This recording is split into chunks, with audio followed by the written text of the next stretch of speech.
Susan Gardner here for Municipal World. We're at the 2019 Spring Workshop for the Ontario Municipal Administrators Association in Niagara-on-the-Lake.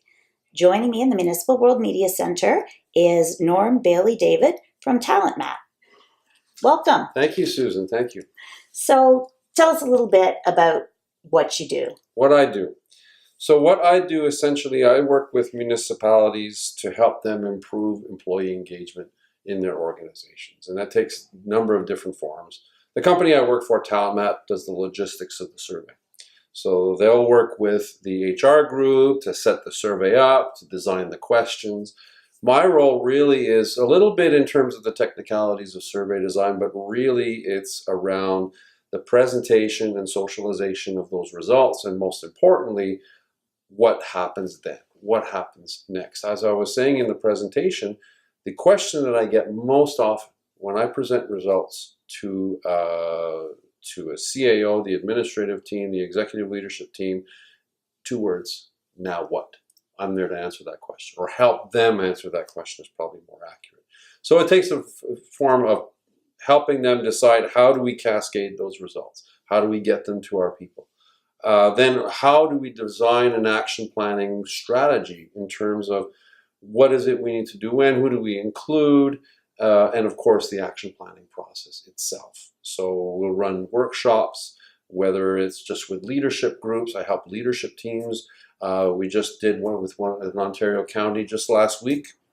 I was there in the southwestern Ontario, and they had a particular issue which we helped with in terms of running all of their management through leadership development, right? All resulting from, okay, the leadership needs to develop a number of key skills, that those skills are going to help improve employee engagement. So that's essentially some of the ways that I'm involved, and TalentMap is involved in employee engagement in municipalities. Okay, so not just deploying No. survey, We're very adamant. We basically, our mantra is ask, analyze, act, and I'm the act part, right? So, and a little bit of the ask, but mostly on the act side. If in my presentation, basically, we were asked to talk about the problems and pitfalls of employee engagement surveys, and the number one pitfall isn't doing the survey; it's acting on the survey, right? The data is only as good as what you do with it, right? You can collect data till the cows come home. If you don't do anything with it, you're actually doing yourself more harm than good. And so that's really my role, is to catalyze, to work with these organizations, these municipalities here in Ontario and elsewhere, to help them bridge that gap, to get from the data to the action. So what is one of the biggest hurdles that municipalities face in doing employee engagement? What I would affectionately refer to as deer in the headlights. So they know instinctively that they need to do something. They don't quite know what, and they're getting, basically they're getting pressures from all sides. So oftentimes the HR people will say, we need to do an employee engagement, whereas the unions will say, well, we need to do a survey on compensation because our members are not fairly paid. Or we need, Public Works will tell us, no, we need to get out there in the field and actually see what our people are actually going through, because nobody in leadership understands. So they get pressures from all sides. And ultimately, the employee engagement survey in its various forms is still one of the best ways in consulting the wide body of employees in as scientific a manner as possible to get the true nature of the opinions and not one slant. So that's essentially one of the key issues. The other issue, which is really distinctive to municipalities, is that a municipality is a conglomerate of very different service offerings, right? So we're doing public works. Often we're doing policing. We're doing emergency management. We're doing hydro in some cases. And these are, each and every one of these are standalone organizations in their own right. Yet we're asking them to feel a belonging or a sense of engagement to the municipality as a whole. That's very challenging, because they don't have much in common. They don't tend to talk to each other. And so, of course, the understandable silos develop, right? Information flows go vertically. Managers are working towards their own agenda, which actually acts counter to our instinctive nature as human beings. because neurologically we are hardwired to want to collaborate. And Human so connection. we want to work, exactly. Yes. It's all, and that's Yeah. what engagement's all about, is Yeah. about human connection, which makes me laugh about this whole thing around data, right? We're getting away from what the data represents. But anyway, that's another topic. So, engagement it's not about, all the kumbaya stuff around trying to get people together in the same room, or the picnics and the parties. Yeah, that's important. That's not the real issue. The real issue is trying to foster that sense of team, that sense of collaboration in a professional setting. And one of the best ways to do that is there are horizontal issues that cover the broad base of an organization, whether you're in public works or in finance or in hydro or in emergency management. And you pull teams together on those cross-management issues to actually solve a real problem for the municipality. That's what fosters that collaboration, and that's what breaks down silos, not the kumbaya stuff. And if you've ever been part of this, you'll know, okay, well, we're going to have the barbecue, and the ambulance guys are going to be over there, and the fire people are going to be over there, because they haven't fostered that professional sense of team. You got to do that first, right? I'm not quite sure how I managed to get off on that tangent, but no, I think it's important, you led me into it. So. Yeah. So it really speaks to problem solving inside the organization. Yes, too, absolutely. Right? It has to be a true challenge. It's not make work. It has to be you put people together to solve a specific problem that's horizontal and common to all of the different groups. There are under one umbrella. There's going to be common issues, right? So, and employee engagement is actually one of those common issues. So it's a good place to start. Do you think, we often see communities or organizations in crisis situations, and they come out afterwards stronger teams and organizations? Is it because of this? Yes. What crisis does is it allows people to focus on the real things that are important.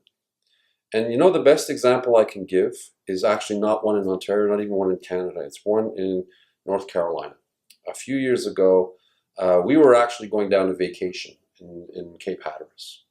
And 2 weeks before our vacation, we got this message, because we reserved from our realtor, saying the island Cape has been shut down. There was an accident. There was a construction company. They were building a new bridge onto the island. There's a construction company that essentially drilled through a underground power line, cut out power to the entire island, and it's going to take, we don't know how long to fix. So very, very small. The municipality of Hatteras and the island, the Outer Banks, I'm not quite sure exactly the corporation, but their utility sprung into action. And they basically completed a monumental task. And what they did with this is they posted it on Facebook as they were working, so all of us vacationers could actually follow this. And so I was riding when we got there, and they did open the island in time for our vacation. So vacation saved, yay. And then I was cycling up and down, and I come across this crew, and they're having a break. And the crew, I stopped my bike, and I said, guys, thank you so much. You saved my vacation. You fixed that line. And it was it was a monumental task. And they said, well, you know what? We came together. It's like you forget about the day-to-day trivia. Yes. Right? The routine. The routine, the stuff that bugs you, and you focus on really what's important. That's what engagement does. That's what a truly engaged employee does that. Right? The disengaged employee lets those experiences overshadow them, right? And they get bogged down by them. I don't want to discredit that. That is true.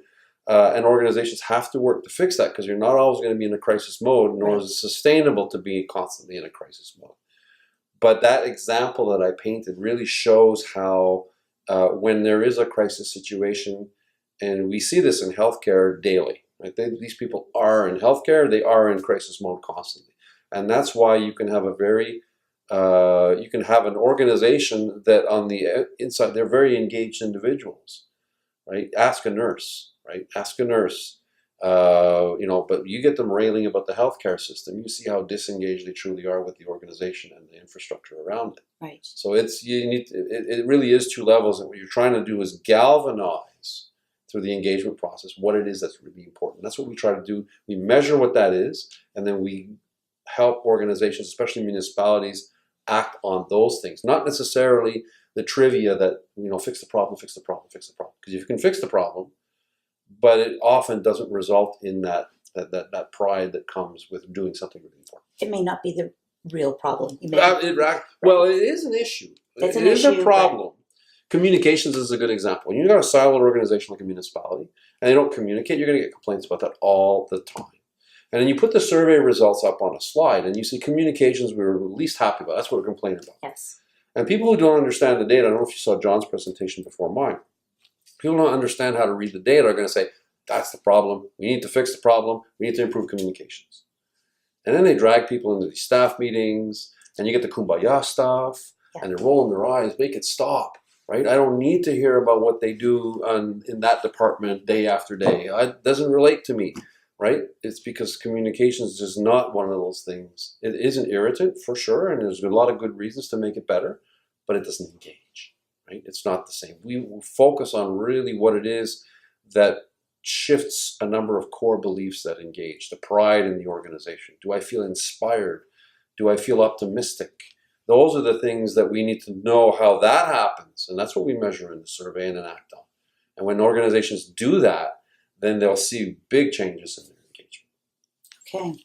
So one of the, one of the things that we hear a lot about is skepticism around the sustainability of doing employee engagement. Yes. How do you keep that?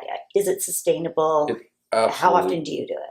It absolutely is sustainable. My topic, what I was speaking about in the main room, was not survey fatigue. Survey fatigue is a misnomer. People aren't just tired of answering surveys. It's lack of action fatigue.